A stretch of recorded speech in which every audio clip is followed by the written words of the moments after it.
Lives of the Mahasiddhas, number 34, the Mahasiddha Kukkuripa, the dog lover. Ritual worship and offering to the Buddha is futile.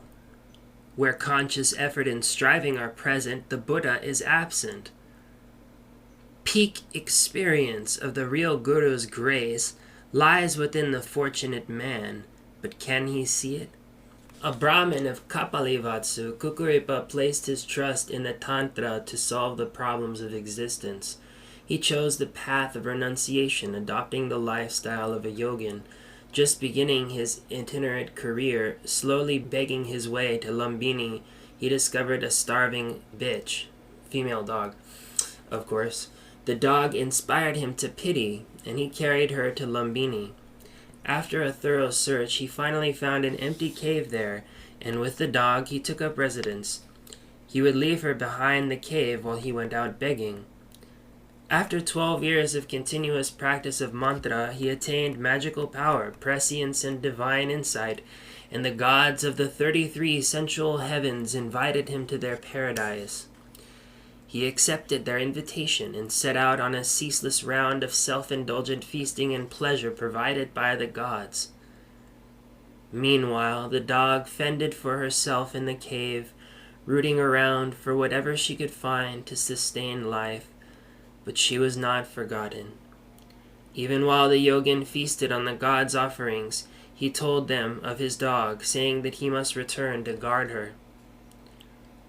How can you think about a dog in a dark cave while you are enjoying this kind of luxury and comfort? Don't be foolish. Please remain with us here.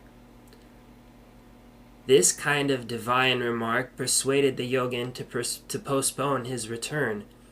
But eventually his love for the dog won, and he returned to her. He found her in the cave where he had left her, and he patted her on the head in greeting.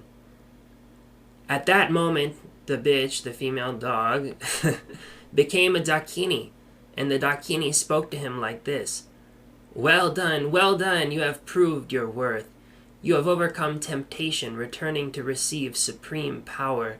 The mundane power of the gods is delusory, for they retain a notion of self, and fallible pleasure is not so great. Now your dakini will grant you supreme realization, the immaculate pure pleasure that has no outflow. Then she showed him the symbolic union of skillful means and perfect insight, and after an irreversible, infallible vision of immutability had arisen in his mind stream, he attained supreme realization. Thereafter he was called Guru Kukkuripa by all the people of Lumbini. He lived a life of selfless service until, with an entourage of disciples from the city of Kapalivastu, he finally attained release in the Dakini's paradise.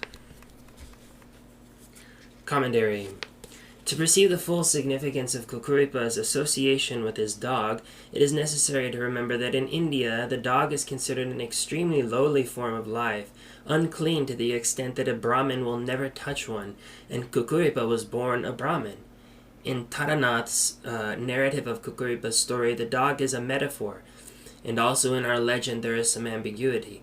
The dog signifies a very low-caste woman, like a Dombi or a Savari, the emanation of a Dakini who could give Kukkuripa initiation through the sexual symbolism of two-in-one union, Yoganada. In this context, sexual union indicates spiritual integration of skillful means, which Kukkuripa had cultivated by mantra in his practice of the lower tantras. With emptiness and awareness, which in his case seems to have been underdeveloped, the feminine aspect of his being was externalized as a dog. Whether projecting his anima upon a dog or woman, the yogin's practice is to achieve spiritual symbiosis by integrating his feminine principle, his awareness of emptiness, with his masculine principle of compassion, and with it attains supreme success, Paramasiddhi. Wow, that's really, really interesting. Kukkuripa's song expresses one of the revolutionary concepts that set the Siddhas apart and made them anathema in the eyes of the Brahmins and even certain orthodox Mahayana Buddhists. Ritual worship is futile, concealing the truth. Since Vedic times, the Brahmins have taught that proper performance of their rites leads them to salvation. and to certain fulfillments of the ritualist's temporal aims. Temporizing to satisfy some critics who practice ritual with success, Kukkuripa's stance could be modified to exclude from futility ritual performed, for example, in a state of non-action or as a celebration or as a healing technique, for he was referring to the futility of ritual as a means to attaining Mahamudra. But the anti-ritualistic principle is vital insofar as it takes sadhana back to human interaction, back to existential praxis, and back to the internal search. It was the fortuitous appearance of a Dakini that induced Kukkuripa's peak experience of the Buddha nature. Spurning ritual, he attained enlightenment without even a human guru.